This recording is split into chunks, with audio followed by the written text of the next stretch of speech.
Hello, everybody, and welcome to the first lecture of influencer marketing. है क्या चीज और आप कैसे इन्फ्लुएंसर बन सकते हो, दूसरे इन्फ्लुएंसर्स को कैसे जोड़ सकते हो अपने कैंपेन्स में, इसकी शुरुआत इस वीडियो से होगी। और अगर अभी भी आप में से कोई ऐसा है जिसने इस कोर्स को सब्सक्राइब नहीं किया है तो तुरंत डिस्क्रिप्शन पे जाइए, कोर्स का लिंक मिलेगा आपको, वहां पर अपने लॉगिन क्रिएट करिए एंड देन हर लेक्चर के बाद एमसीक्यू अटेम्प्ट करके इस कोर्स के लिए अपना सर्टिफिकेशन भी हासिल करिए।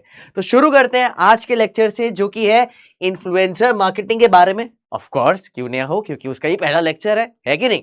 लेकिन थोड़ी सी गहराई में जानेंगे कि इन्फ्लुएंसर मार्केटिंग है क्या। जो हमने इस कोर्स के इंट्रोडक्शन का वीडियो बनाया था उसमें भी मैंने बात करी थी इन्फ्लुएंसर मार्केटिंग है क्या, लेकिन वो थोड़ी हाई लेवल बात थी। इस लेक्चर से हम थोड़ा सा अंदर जाएंगे, थोड़ी गहराई को समझेंगे, राइट। तो सबसे पहले क्या है कि जहां पर एक ऐसी मार्केटिंग स्ट्रैटेजी है जिसमें जो ब्रांड्स हैं, कोई भी कंपनी है, कोई भी ब्रांड है, ये क्या करते हैं, ये अपने आप को स्पेसिफिकली कोलैबोरेट करते हैं इंडिविजुअल्स के साथ। तो इन्फ्लुएंसर मार्केटिंग क्या है, एक ऐसी स्ट्रैटेजी है जहां पे ब्रांड्स, बड़ी ऑर्गेनाइजेशंस, छोटी organisations, D2C brands, B2C businesses, ये क्या करते हैं, ये इंस्टाग्राम, यूट्यूब, लिंक्डइन, जो भी प्लेटफॉर्म्स हैं वहां पे ये इंडिविजुअल्स के साथ कोलैबोरेट करते हैं। कैसे इंडिविजुअल्स के साथ? वो इंडिविजुअल्स के साथ जिनकी इंस्टाग्राम पर, यूट्यूब पे या जिस भी प्लेटफॉर्म पे एक लॉयल फॉलोइंग है। लोग उनका कंटेंट देखना पसंद करते हैं, लोग उनके कंटेंट के जरिए नॉलेज गेन करते हैं और लोग उनके कंटेंट को रेगुलरली कंज्यूम करते हैं। तो ब्रांड्स ये नोटिस करते हैं कि अच्छा, ऐसे किसी व्यक्ति के साथ जुड़ा जाए, ऐसे किसी इंसान के साथ जुड़ा जाए जो कि उन लोगों के लिए कंटेंट बना रहा है जो आगे चल के मेरे कस्टमर्स बन सकते हैं। अब अगर जो ब्रांड है वो अपना इंस्टाग्राम जीरो से स्टार्ट करेगा तो उसको मेहनत करनी पड़ेगी, उसको बहुत सारा कंटेंट बनाना पड़ेगा, ऑडियंस धीमे धीमे उसके पास आएगी, धीमे धीमे उसे ट्रस्ट करेगी।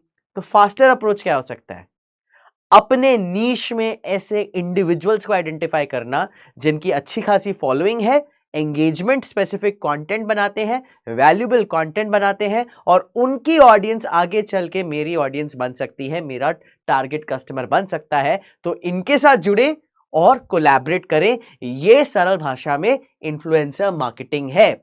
और इससे क्या फायदा होता है उस ब्रांड के लिए? फायदा यह है कि जब कोई इन्फ्लुएंसर, जब कोई व्यक्ति जो कि काफी ज्यादा ऑलरेडी एंगेजिंग कंटेंट बना रहा है, वो किसी ब्रांड के लिए कंटेंट बनाता है तो उसकी ऑडियंस जो है, उसके जो फॉलोअर्स हैं, वो ट्रस्ट करने लग जाते हैं ब्रांड को इनडायरेक्टली। क्योंकि ऐसा है ना कि ये जो ऑडियंस है जो इस इन्फ्लुएंसर को फॉलो करती है, इस ऑडियंस ने इस इन्फ्लुएंसर को पहले से ही एक पायदान पे रख दिया है, एक उसकी ग्रेविटी बना के रखी है कि यार ये जो है ये डिजिटल मार्केटिंग के बारे में बहुत अच्छा बोलते हैं, बहुत अच्छा ज्ञान देते हैं, और अगर ये सेमरश कह रहे हैं कि इसको यूज करना चाहिए तो जो फॉलोअर्स हैं वो ऑटोमेटिकली जाएंगे सेमरश पर, उसको यूज करेंगे। या ये जो इन्फ्लुएंसर है जिसको आपने इस पेडिस्टल पे रखा हुआ, इस पायदान पे रखा हुआ है, वो जिम का कंटेंट बहुत अच्छा बनाते हैं, वो डाइट प्लान बहुत अच्छा बनाते हैं, और जब ये कह रहे हैं कि ये प्रोटीन पाउडर इस कंपनी का बढ़िया है, आप भी यूज करो, तो जो फॉलोअर्स हैं वो बोलेंगे हाँ जी ये कह रहे हैं तो सही कह रहे होंगे, क्योंकि अभी तक इन्होंने हमें सही बातें ही सिखाई हैं, सही चीजें ही रेकमेंड करी हैं, तो हम भी इस ब्रांड का प्रोटीन पाउडर कंज्यूम करें। तो जो इन्फ्लुएंसर का जो ट्रस्ट है अपनी ऑडियंस पर और ऑडियंस का जो ट्रस्ट है इन्फ्लुएंसर पे, वो कहीं ना कहीं इस ब्रांड को भी मिल जाता है। तो ट्रस्ट जो है वो ट्रांसफर हो रहा है। साथ ही साथ ये जो ब्रांड जो नए कस्टमर्स तक पहुंचने की कोशिश कर रहा है, उसके पास अभी तक कोई टेस्टिमोनियल तो है नहीं, कोई सोशल प्रूफ तो है नहीं, कोई रिव्यूज तो है नहीं। लेकिन जब इन्फ्लुएंसर आपके ब्रांड के बारे में बोल रहा है तो वहीं पर एक सोशल प्रूफ क्रिएट हो जाता है। अगर आप किसी को देखते हैं, you see someone that you admire use that product, तो ऑटोमेटिकली आपके मन में लगता है कि हाँ यार, ये हम इतने सालों से, इतने महीनों से, इतने दिनों से हम इनका कंटेंट देख रहे हैं, ये भी ये प्रोडक्ट यूज करते हैं, चलो हम भी यही प्रोडक्ट यूज करते हैं। सोशल प्रूफ मिल गया। और ये जो इन्फ्लुएंसर्स हैं, इनको इंस्टाग्राम पे या यूट्यूब पर अटेंशन गेन करना आता है। इन्हें पता है क्या चीज हम कैसे क्रिएट करें, कैसे रील बनाएं, हुक्स कैसे बनाएं, राइट, हम कौन सा म्यूजिक यूज करें, हम उसको शूट कैसे करें, इन्हें ये पता है, इनका रोजमर्रा का खेल है। तो ये अटेंशन बहुत जल्दी कैप्चर कर लेते हैं अपने वीडियोस के साथ। अब ब्रांड है नया नवेला, वो पहले सीखेगा, समझेगा, कोई चेहरा आइडेंटिफाई करेगा, टेस्ट करेगा, ये सब छोड़ो, सीधा इन्फ्लुएंसर के पास जाओ, बताओ कि भैया ये प्रोडक्ट है, ये इसकी खास बातें हैं, तुम जिस स्टाइल में कंटेंट बनाते हो उसी स्टाइल में कंटेंट बनाओ और फटाफट मेरे सामने लोगों को खींच कर लाओ। आपने अटेंशन भी कैप्चर कर लिया, right? So that is what influencer marketing is all about. काम कैसे कर रहा है, राइट? एंड क्यों, why does influencer marketing work? Because जो रिसर्च कहती है 92% of consumers trust recommendations from individuals over branded content। मतलब अगर ये 8 लोग हैं जो इन्फ्लुएंसर्स हैं, वो बहुत अच्छा कंटेंट बना रहे हैं कि अगर आपको डिजिटल मार्केटिंग विद एआई सीखनी है तो पीडब्ल्यू स्किल से सीखिए। कोई और बोल रहा है कि अगर आपको सोशल मीडिया एडवांस सीखना है तो पीडब्ल्यू स्किल से सीखिए, राइट? एक और कोई व्यक्ति आके कह रहा है कि मैंने इनका कोर्स देखा है, बहुत बढ़िया है, अगर आपको डिजिटल मार्केटिंग विद एआई सीखना है तो पीडब्ल्यू स्किल से सीखिए। अब अगर 3-4 जन जो खुद एक रिस्पेक्टेबल पोजीशन में, जिन्होंने अपना करियर बनाया, जिन्होंने हमारी पढ़ाई करी, जिन्होंने एक कोर्स पूरा किया और वो बोल रहे हैं, तो ऑटोमेटिकली आप ट्रस्ट करोगे। वर्सेस अगर मैं बहुत महंगा एड बनाऊं, उसमें शूट लगाऊं, उसमें एक्टर्स को बुलाऊं और इस तरीके से एड दिखाऊं कि आपको पता है भैया ये तो एड ही है, और एड देखकर एक ब्रांडेड कंटेंट देखकर आपके दिमाग में इमीडिएटली आता है ये कुछ ना कुछ तो बेचना चाह रहे होंगे। तो जैसे ही आपको लगता है ना कि सामने वाला ब्रांड मुझे कुछ बेच रहा है, आप 4 कदम पीछे हो जाते हो, क्योंकि किसी का भी मन नहीं करता कि लाओ जी मैं खुद पैसे निकाल के दे रहा हूं, नहीं। लेकिन इन्फ्लुएंसर मार्केटिंग के जरिए आपको खुद से लगता है कि अच्छा ये तो बहुत अच्छी बात कह रहे हैं, ये वैल्यूएबल बात कह रहे हैं, मैं पैसे दे दूंगा क्योंकि ये प्रोडक्ट मुझे अच्छा लग रहा है, क्योंकि एक नोन पर्सन, एक ऐसा व्यक्ति जो सही नॉलेज दे रहा है, वो इसके बारे में बात कर रहा है। तो ट्रस्ट के बेसिस पर इन्फ्लुएंसर मार्केटिंग वर्क करती है, राइट?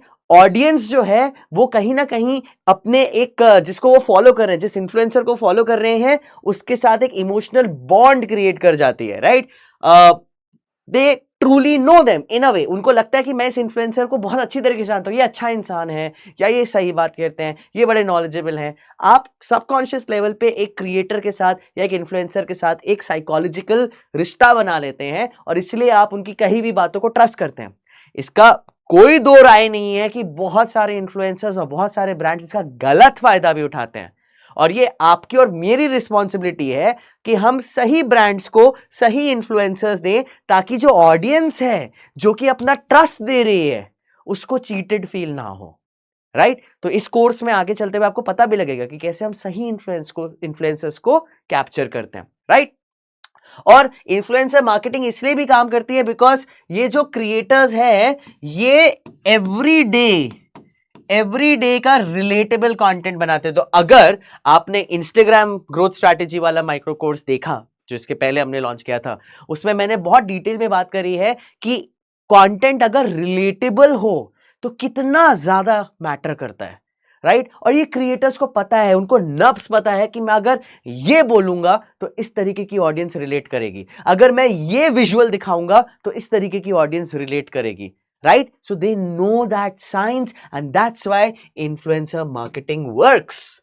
We are wired, हमारे दिमाग की जो वायरिंग है ना वो इसी तरीके से बनी हुई है कि हम लोगों के साथ कनेक्ट हो जाते हैं, उनको ट्रस्ट करते हैं। We are social beings, we are social animals, we like to go in a community way, और इन्फ्लुएंसर्स जो है वो आपके कम्युनिटी के सेंटर बन जाते हैं, और इसीलिए आप उनकी कही भी बातों को मानते हैं, उनके रेकमेंडेड प्रोडक्ट्स को यूज करते हैं, राइट?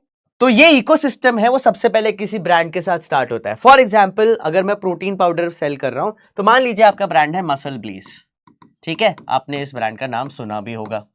मसल ब्लेस का ऑब्जेक्टिव है, वो चाहता है कि मेरे को ज्यादा से ज्यादा अवेयरनेस मिले, यानी बहुत सारे लोग मेरे बारे में जाने, ज्यादा से ज्यादा लोग मेरे वेबसाइट पर पहुंचे, और ऑब्वियसली ज्यादा से ज्यादा लोग कस्टमर्स बने, यानी कन्वर्जन हो, राइट? तो कोई भी ब्रांड इन्फ्लुएंसर मार्केटिंग में जाने से पहले उसके ऑब्जेक्टिव्स क्लियर रखना चाहेगा, और ये आपकी जिम्मेदारी अगर वो ऑब्जेक्टिव्स क्लियर नहीं रख रहा कि आप ये इन्फ्लुएंसर मार्केटिंग अवेयरनेस के लिए करना चाह रहे हैं या सेल्स के लिए करना चाह रहे हैं या खाली विजिबिलिटी के लिए करना चाह रहे हैं, उसके बेसिस पे आपके बजट्स डिसाइड होंगे, उसके बेसिस पर आपका क्रिएटिव डायरेक्शन डिसाइड होगा कि अगर हमें कंसिडरेशन लेवल के एड्स बनाने हैं तो हम जो इन्फ्लुएंसर्स को अप्रोच करें हम उन्हें कहेंगे कि आप 1-1.5 मिनट का वीडियो बनाओ, ज्यादा गहराई में इंफॉर्मेशन दो।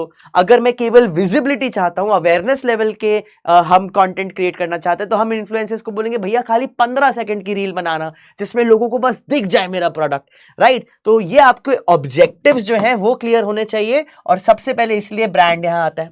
अब ब्रांड क्या करता है, ब्रांड जाएगा या तो डायरेक्टली इन्फ्लुएंसर के पास या फिर generally they will go to an agency और a manager. Digital marketing agency हो सकती है, सोशल मीडिया मार्केटिंग एजेंसी हो सकती है, इन्फ्लुएंसर मैनेजिंग एजेंसी हो सकती है, जो कि इस ब्रांड के लिए इन्फ्लुएंसर्स ढूंढेगा, उन ब्रांड्स के लिए कॉन्ट्रैक्ट फाइनल करेगा, लॉजिस्टिक्स प्लान करेगा, नेगोशिएशन करेगा, right. So what will they do, these agencies will find influencers, right? They will negotiate कि आप कितना पैसा लेंगे, बार्टर में काम करेंगे या प्रोडक्ट खुद रख लेंगे, राइट। नेगोशिएट करेंगे और साथ ही साथ एक डायरेक्शन देंगे कि किस प्रकार से आपको शूट करना है और ओवरऑल लॉजिस्टिक्स भी मैनेज करेंगे कि हम आपको कब प्रोडक्ट्स भेजें, आप कब शूट करोगे, आप हमें एडिटेड वर्जन दोगे, अनएडिटेड वर्जन दोगे। ये एजेंसीज का काम होता है। ये कहाँ जाते हैं, ये जाते हैं इन्फ्लुएंसर्स के पास। ये इन्फ्लुएंसर्स वो हैं जिनके पास एक ऑलरेडी नीश कंटेंट है। तो अगर मसल ब्लेज है, मसल ब्लेज ये कहेगा कि मुझे उन सारे इन्फ्लुएंसर से कनेक्ट करो जो फिटनेस से रिलेटेड कंटेंट बनाते हैं, जो जिम से रिलेटेड कंटेंट बनाते हैं, जो डाइट से रिलेटेड कंटेंट बनाते हैं, जो हेल्थ से रिलेटेड कंटेंट बनाते हैं, राइट।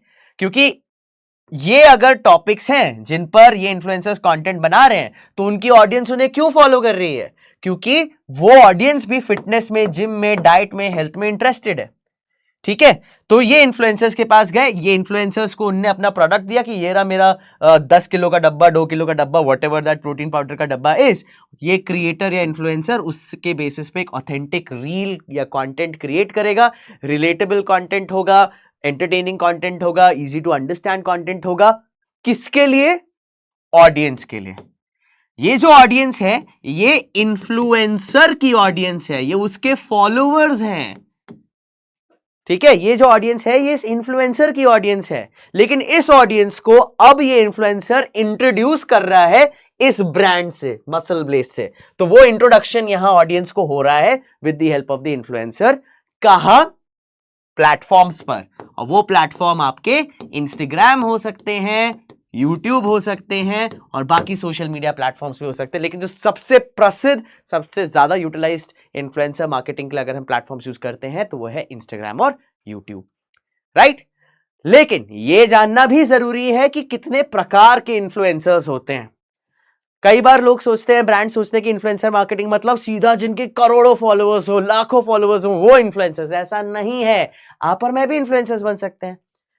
4 प्रकार के इन्फ्लुएंसर्स होते हैं। पहला होता है नैनो इन्फ्लुएंसर, जिनके 1000 से 10,000 फॉलोअर्स हैं। ये किनके लिए बेस्ट है, अगर आप एक छोटी मार्केट में जहां पर बहुत जल्दी ट्रस्ट गेन करना चाहते हैं, नीश में ऑथेंटिसिटी के साथ, तो आप नैनो इन्फ्लुएंसर्स पे जाते हैं। क्योंकि इनकी जो ऑडियंस है ना वो उनको इसलिए फॉलो करती है क्योंकि ये बहुत ट्रस्टेबल कंटेंट बनाते हैं और एक नीश पर, एक स्पेसिफिक टॉपिक पर ही कंटेंट लगातार बनाते हैं और अपने एक्सपीरियंसेस के बारे में बहुत बात करते हैं। 1000 से 10,000 जिनके फॉलोअर्स हैं, राइट। तो जनरली मैं क्या करता हूं, अगर मेरे क्लाइंट्स के साथ हम काम कर रहे हैं और वो फ्रेश ब्रांड है, नया ब्रांड है, तो हम नैनो इन्फ्लुएंसर्स की लिस्ट बनाते हैं। एक तो इनकी कॉस्ट भी कम होती है क्योंकि ये खुद नए उभरते हुए इन्फ्लुएंसर्स हैं। तो जहां एक इन्फ्लुएंसर की कॉस्ट यहां मेगा में होती, उतने में मेरे को 10 नैनो इन्फ्लुएंसर्स मिल जाते हैं। Better following, better engagement, better reach and better penetration, right. फिर दूसरा आता है माइक्रो इन्फ्लुएंसर, जिनके 10,000 से लेकर के 1 लाख फॉलोअर्स हुए। इनके एंगेजमेंट रेट स्ट्रांग होते हैं, कॉस्ट इफेक्टिव कन्वर्जन्स मिल जाता है। फिर आता है मैक्रो इन्फ्लुएंसर, जिनके 1 लाख से लेकर के 10 लाख फॉलोअर्स हैं। ये बेसिकली आपको बहुत ज्यादा कन्वर्जन नहीं लाके देंगे, लेकिन आपको विजिबिलिटी मिल जाएगी, ब्रॉड रीच मिल जाएगी विथ मेंटेन्ड क्रेडिबिलिटी। ठीक है, महंगे होंगे। और उसके बाद आते हैं मेगा इन्फ्लुएंसर्स, जिनके 10 लाख से ज्यादा फॉलोअर्स हैं। ये अगर आप मास ब्रांड अवेयरनेस करना चाहते हैं, कल्चरल मोमेंट क्रिएट करना चाहते हैं, एक ऐसा हवा बहुत बड़ा हाइप क्रिएट करना चाहते हैं, तब आप मेगा इन्फ्लुएंसर्स पे जाते हैं। स्ट्रैटेजिकली स्पीकिंग आपके पास, अगर हम ज्यादातर क्लाइंट्स की बात करें तो आपके पास कॉम्बिनेशन होंगे नैनो और माइक्रो इन्फ्लुएंसर्स के। ये आपको सबसे ज्यादा बढ़िया रिजल्ट्स लगा के देंगे। आप देखो, micro influencers often deliver better ROI than mega creators. इनकी ऑडियंस ज्यादा एंगेज्ड है, ज्यादा ऑथेंटिक है, उनका कंटेंट भी काफी ज्यादा रिलेटेबल फील होता है, और ब्रांड्स के लिए ये ज्यादा बजट फ्रेंडली भी है। ठीक है, अब किस तरीके के इन्फ्लुएंसर कैंपेन हो सकते हैं? एक होता है जिसे हम कहते हैं प्रोडक्ट सीडिंग। प्रोडक्ट सीडिंग का मतलब क्या है? आपने अपना प्रोडक्ट दे दिया किसी क्रिएटर को और उसको बोला कि जो भी आपका एक्सपीरियंस है, अच्छा या बुरा, अनस्क्रिप्टेड, जेन्युइनली मेरे प्रोडक्ट के बारे में कंटेंट बनाओ। इसमें क्या होता है ना, जो इन्फ्लुएंसर है उसको लगता है कि हाँ यार, एक तो नया प्रोडक्ट मेरे को मिल गया, इसको मैं एक्सपीरियंस करूंगा। वो खाली एक दिन के लिए एक्सपीरियंस नहीं करता, फिर 6 दिन के लिए, 7 दिन के लिए, 10 दिन के लिए, महीने तक, और हर दिन कंटेंट बनाता है। Day 1 of eating this protein powder, day 2 of taking this protein powder, day 7 the impact that I had after taking this protein powder, day 15 the impact that I'm having right now after taking this protein powder, pros and cons, अच्छी चीजें बुरी चीजें सब बता रहा है। अब हर दिन आपका कंटेंट डाल रहा है तो आपकी विजिबिलिटी भी हो रही है। भले ही वो अच्छी चीज कहे और थोड़ी बहुत बुराई भी करे, लेकिन जो उसका ऑडियंस है उसको बहुत क्लियर पता लग जाता है कि इस ब्रांड की 10 चीजें अच्छी क्या है और 4-5 चीजें बुराई क्या है, तो वो वेन कर लेता है और कंपैरिजन मिल जाता है और आपके प्रोडक्ट को खरीद लेता है। ये एक तरीका है प्रोडक्ट सीडिंग। ठीक है, दूसरा होता है पेड कोलैबोरेशन। इसमें जरूरी नहीं है कि आप इन्फ्लुएंसर को पैसा दें, क्योंकि आप प्रोडक्ट दे रहे हैं उसको पूरा कंज्यूम करने के लिए। फिर पेड कोलैबोरेशंस होती है जहां पर आप एक इन्फ्लुएंसर को पैसा देते हैं कि देखो मैं आपको इतने पैसे दे रहा हूं, 10,000 दे रहा हूं, 20,000 दे रहा हूं, 3,000 दे रहा हूं, 4,000 दे रहा हूं, लेकिन उतने में मुझे आपसे कुछ 4-5 रील्स चाहिए होंगी, कुछ स्टोरीज अगर आप डाल दें और मेरे ब्रांड को मेंशन कर दें अपने पोस्ट में। तो यहाँ डिलीवरेबल्स डिफाइन होता है। यहाँ पे इन्फ्लुएंसर्स बोलते हैं देखिए मेरे एक रील डालने के 20,000 रुपए का कॉस्ट है, एक स्टोरी डालने का 5,000 का है, एक पोस्ट डालने का 7,000 का है। ये अपनी कॉस्टिंग बताते हैं, आप नेगोशिएट करते हैं और उस हिसाब में आपको डिलीवरेबल मिलता है। राइट। तीसरा है एफिलिएट मार्केटिंग। यहां पे आप इन्फ्लुएंसर को डायरेक्टली पैसा भी नहीं दे रहे और डायरेक्टली अपना प्रोडक्ट भी नहीं दे रहे। आप कह रहे हैं कि जो भी आपके जरिए सेल होगी उसमें आप 10% रख लीजिएगा, 20% रख लीजिएगा, 30% रख लीजिएगा। परफॉर्मेंस बेस्ड मॉडल है कि यहां पे क्रिएटर्स को कमीशन मिलता है for every sale they drive through their particular content. Right, बहुत अच्छा मॉडल है ब्रांड्स के लिए भी, क्योंकि उनका डायरेक्ट इन्वेस्टमेंट नहीं हो रहा, और क्रिएटर्स के लिए भी क्यों अच्छा मॉडल है, क्योंकि यहां पे अर्निंग पोटेंशियल आपके लिए काफी ज्यादा बढ़ जाता है। Right, that is there. And then obviously there is brand ambassadorship, जहां पे आप लॉन्ग टर्म रिलेशनशिप बना लेते हैं किसी क्रिएटर के साथ जो आपके ब्रांड का फेस बन जाता है, तो वो deep sustained long term trust factor होता है। ये ऑब्वियसली आपको उसको हर महीने का कुछ रिटेनर फी देना पड़ेगा कि लगातार वो आपके लिए काम करता रहे। कैंपेन्स वो अलग अलग तरीके के बनाएंगे, गिव अवेज कैंपेन होंगे, इवेंट कवरेज होता है। अगर आप कोई लॉन्च इवेंट कर रहे हैं तो वहां पे आपने 10-15 इन्फ्लुएंसर्स को बुला दिया, अपने प्रोडक्ट्स के साथ एक्सपीरियंस करा दिया, फोटोज खिंचवा दी, आपको विजिबिलिटी मिल गई।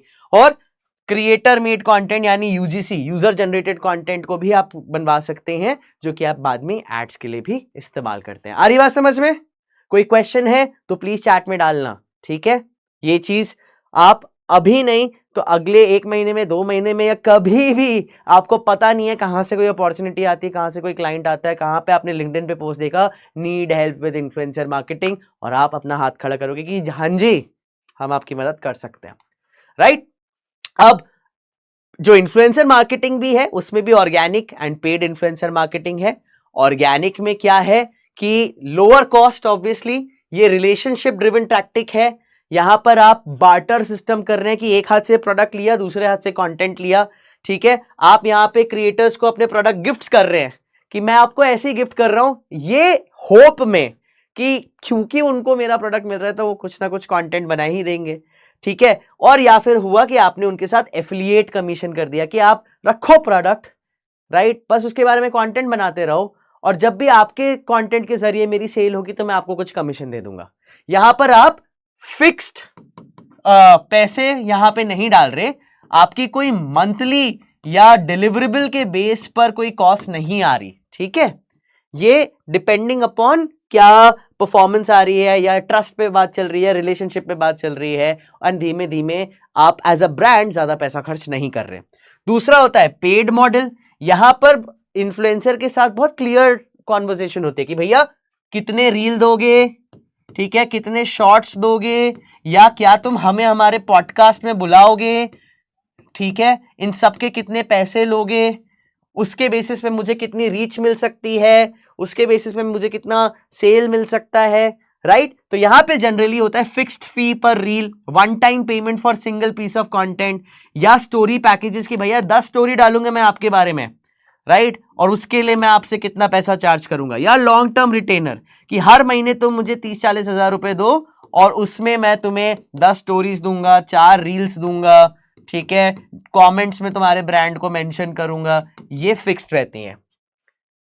ये उन ब्रांड्स को करना चाहिए, इनफैक्ट ये दोनों का मिक्स होना चाहिए आपको कभी भी। मेरा ये मानना है और मैं आपको भी सजेस्ट करूंगा, चाहे इन्फ्लुएंसर मार्केटिंग हो चाहे कोई भी और डिजिटल मार्केटिंग स्ट्रैटेजी हो, हमेशा एक बैलेंस क्रिएट करके रखो ऑर्गेनिक और पेड में, ठीक है। सो दैट अगर आपको जो जल्दी ग्रोथ चाहिए तो वहां पे पेड का इस्तेमाल करना है, सस्टेनेबल ग्रोथ चाहिए तो ऑर्गेनिक करना है। दोनों का मिश्रण करेंगे तो लॉन्ग टर्म ग्रोथ स्ट्रैटेजी भी दिख रही है, शॉर्ट टर्म गेन्स भी आपको मिल रहा है, right. So in the next module we will talk about how do we find the right influencers। तो अगले सेशन में आप जरूर ज्वाइन करिए ये जानने के लिए कि इन्फ्लुएंसर मार्केटिंग इकोसिस्टम तो जान गए, लेकिन जो मैंने कहा था ना, इन्फ्लुएंसर्स भी बहुत प्रकार के हैं। जैसे दुनिया में 2 तरीके के लोग होते हैं, एक भेड़िए होते हैं, एक बकरी होते हैं, राइट। भेड़िए हर किसी को खाने की कोशिश करते हैं, बकरी हर किसी से दब जाते हैं, राइट। और कुछ होते हैं जो कि जेन्युइनली लोगों की मदद करना चाहते हैं। तो इन्फ्लुएंसर्स में भी इन दोनों तरीके के लोग हैं। अब आपका ब्रांड या आप किसके साथ जुड़ते हैं या आपकी सूझबूझ पर और साथ ही साथ आपके रिसर्च पर और कुछ टूल्स पर निर्भर करता है, जिसके बेसिस पे आप ये समझ जाते हैं कि ये जो इन्फ्लुएंसर है ये भेड़िया है या बकरी है या जेन्युइनली में आपकी मदद करने जा रहा है, right. So see you in the next video, but once again remember, ये जो वीडियो अभी खत्म हुआ है इसके एमसीक्यू क्वेश्चंस को अटेम्प्ट करिए। कैसे करेंगे? डिस्क्रिप्शन में कोर्स का लिंक है, वहां लॉग इन करिए अगर अभी तक नहीं किया है। वहां आपको सारे एमसीक्यू क्वेश्चंस दिखेंगे, उन एमसीक्यू क्वेश्चंस को अटेम्प्ट करिए। अटेम्प्ट करने के बाद पीडब्ल्यू स्किल का सर्टिफिकेट भी पाइए। तो मिलते हैं अगले वीडियो में।